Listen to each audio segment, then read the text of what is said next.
Why hello there, and welcome back to Some Weirdo on the Internet Reviews Obscure Role-Playing Games. And in this episode, I'll be looking at a game that went where no game had gone before.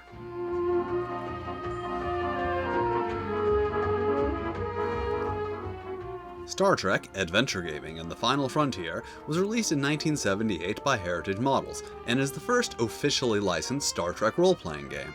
So let's set our phasers for review and plot a course for adventure. Star Trek Adventure Gaming and the Final Frontier contains both a basic game intended to be played with pre-generated characters and an advanced game, which has full character creation rules. So let's get into that. A character's base stats are determined by rolling 3d6, which may then be modified by their species. In total, there are 20 different species provided, which could reasonably be played as, but only 7 that are specified as being able to serve on Federation starships. A character's species provides base height and movement, and in some cases attribute adjustments, and in very rare cases, extra abilities. And just because I like them, let's go ahead and make this character an Andorian. Next, we generate our character's height by a somewhat convoluted system, and if necessary, adjust their base movement based on their strength, height, and equipment. And finally, we roll to determine if this character possesses any psionic abilities. Nope. But it is only a 1% chance, and if we had, we'd then roll on a table to determine what type. And that's basically it. I have some issues here. Most notably, the height modification system is incredibly janky and can result in human characters ranging in height from 2.5 to 9 feet tall. Also, they never explain how to determine a custom character's hand-to-hand class, which is a thing that I will be discussing in the next section. Also, there's no real attempt to balance the various species you can play as. Humans have no bonuses, Vulcans have a lot of bonuses, Caitians have 1 bonus, and Tellarites only have a single penalty. And yes, I realize that balance amongst the player characters isn't a necessary part of a role-playing game, but it kind of feels like if they're going to be unbalanced, they could at least be, interesting. And unfortunately, the depth of the rules doesn't really allow for them to be interesting. Honestly, it's one of those things where, it's not that bad for the time, but let's keep in mind that that time also included Gamma World, so I'm going to have to give them a 2 out of 5 for character creation. The mechanics in this game are a little tricky, not because they're complicated in any way, but because they're just kinda poorly explained. There's not really any kind of attribute or skill checks involved in the game, except for a learning roll, which you make to try to identify alien plants and animals and technology and stuff, and is made by rolling 3d6 with success on a roll equal to or under your mentality score. Hypothetically, I guess you could apply the same system to the other attributes in order to test those, and it might work out okay. There are also saving rolls, which are your basic, saving roll to prevent the bad thing from happening to your character. And those are made by, once again, rolling 3d6 against, this time, your luck attribute plus the modifier of another relevant attribute. So, for example, to avoid falling in a pit, you roll luck plus dexterity. To avoid looking at a hypnotic screen, you would roll luck plus mentality. And, well, those are the only examples they give in the book, but figuring out which attribute to use for the given situation seems like it should be fairly simple. The only thing really worth noting here, though, is the fact that it makes the luck attribute extremely valuable, which would also have made it a good thing to give humans a bonus to, because, that would make it more worthwhile to play one.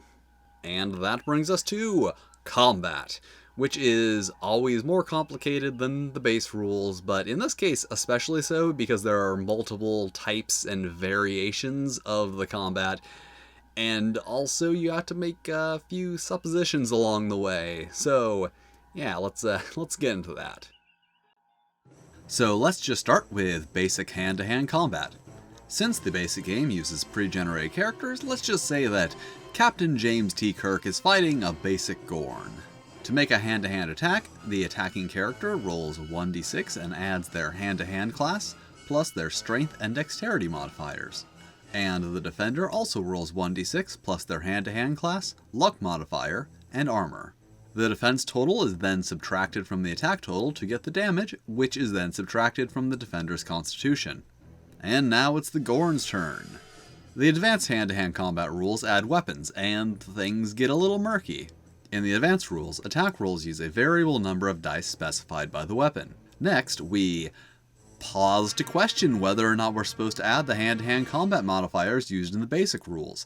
The advanced combat rules do not mention any modifiers to attack rolls, and in the example given only state that the dice are added together. But that would mean that a character's attributes have no influence on their hand-to-hand combat abilities, which wouldn't make sense, so I'm just going to assume that you do. Some weapons also add to the defense roll, and damage is calculated the same as in the basic rules. But enough of that, we haven't even gotten to ranged combat yet. And for that, let's go back to our character. So let's just say that while surveying a planet's surface, she encounters some kind of space creature. Which I guess means that we need some kind of space creature. Fortunately, there are tables for that. Alright, that seems like a sufficiently Star Trek-y thing. Creatures function differently than characters in that they only have a single attribute, ability rating, which they use in place of every other attribute. To make a range attack, first we reference the character's dexterity and the range to determine the target for the attack roll. Then we make the attack roll, and then we look up the weapon to determine its damage at that range, and roll that. The target then rolls their defense. If the target was a character, they would add their luck modifier, so presumably creatures add their ability rating modifier. Once again, not something that's ever actually addressed. And since creatures have no constitution scores, damage is also applied to the ability rating.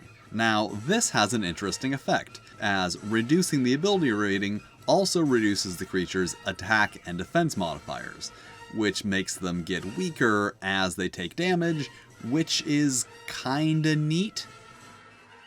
And that is pretty much it. I mean, there's more, but honestly, I've spent enough time on this already. So overall, the mechanics, at least as far as I understand them, are pretty okay. There are some interesting things going on here, but it really feels like they just didn't know where to focus. Like, the basic and advanced rules aren't really all that different, and it really doesn't feel necessary for there to be two sets of rules, and all it ends up doing is just making things kind of like really unclear. So 2.5 out of 5. There's something here, but it is something that is definitely lacking. Alright, so this game is written not well. If it were published today instead of in 1978, I would say that it was written horribly. But it is a thing where, like, you need to keep in mind the age of the game while you're looking at it. Just for example, I've been referring to, like, attribute modifiers as if they are a thing which is defined in this game. They are not. They are a thing that exists abstractly, but rather than having you calculate them at one point and then apply them wherever necessary, every time you need one, it just specifies how to generate that value. And that is like the sort of thing that I can excuse from this product because, let's be honest here, when this book was being written, role-playing games as we know them today had only been around for like 4 years, so I'm willing to cut them some slack for not having the rules written in like the most optimized fashion. I am, however, less willing to cut them slack for having the rules written just kinda poorly. I think the big issue here is that rather than having some form of consistent rules throughout the entire game, they just kind of specify rules for individual things whenever they come up, which leads to some problems. Like, for example, the learning rolls I mentioned previously state that you get a +5 bonus to the roll for using a tricorder. Later, the rules for tricorders state that you need to make a roll versus your mentality score to make a scan with a tricorder. Are those the same roll? I don't know. The entry for the tricorder doesn't say anything about giving a bonus, and the entry for the learning roll doesn't say anything about you needing to make a special roll to use the tricorder. And as previously mentioned, hand-to-hand class is brought up in the basic hand-to-hand combat section, but not in the advanced combat section or in the character creation section. And it doesn't make sense that you wouldn't use your hand-to-hand class and strength and dexterity modifiers in the advanced game, but they're just not mentioned. Also, healing is really poorly explained, basically stating that you can regain 1 point of constitution every round in combat. It doesn't state if this is a thing that happens automatically, if this is a thing that you need to use your turn to do. It's not on the list of things that you can do on your turn. I just don't know. And of course there's more, but I can't mention every little thing. Well, I could mention every little thing, but I'm just not going to, in the interest of time. And yes, you can make some assumptions and more or less figure all this stuff out and have a working game.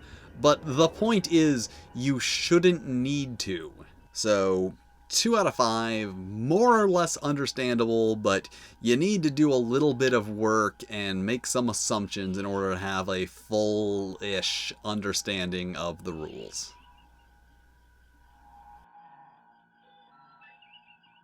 Okay, so even when compared to other games of the same time, the layout here is incredibly uninspired. It's just a stream of text in a single column with no illustrations and somewhat poorly laid out tables.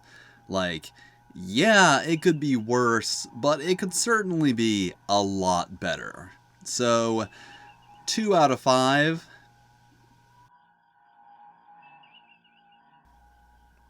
So this game has a pretty good selection of content, more than you would need if you were not that familiar with Star Trek, and just about as much as you would need if you were familiar with Star Trek. There is a large selection of alien peoples and creatures taken from the original series and the animated series, because that's all the Star Trek there was back then. As well as a large selection of weapons ranging from primitive to futuristic, because it's entirely possible that a Star Trek adventure would require bows, flintlocks, and phasers. There's also a couple short scenarios included based on the Galileo 7 and the Slaver weapon, respectively. That all being said, though, it does feel a bit like the aim here was more for quantity over quality. They just wanted to stick every Star Trek thing they could find into the game, regardless of if it was good or relevant, or if they used it well.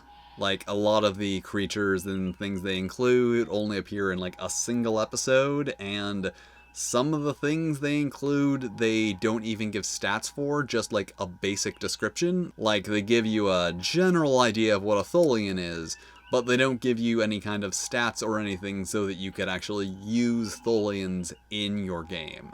So I am going to give it a 3 out of 5 for content. There is a lot of stuff here, but it is very much a case of quantity over quality. And there we have it. Star Trek: Adventure Gaming in the Final Frontier. The first Star Trek tabletop role-playing game, but certainly not the best. Which isn't to say that it's completely without merit. If you were interested in looking up a very old-school role-playing game that wasn't Dungeons & Dragons, this is that thing. It's an interesting thing to look at for, historical value, and, there might be a little bit of fun in there, too. Although you might be better off with Space Patrol. Alright, thanks for watching. If you've enjoyed this video, make sure to hit all of them lovely buttons, and if you want to see more reviews, you should subscribe, and then you'll see them when they come out. And also, you can check out my blog, where I review games in a written format. Are there any other games I should check out? Should I cover some of the other Star Trek role-playing games? Let me know your opinions in the comments. Well, peace and long life.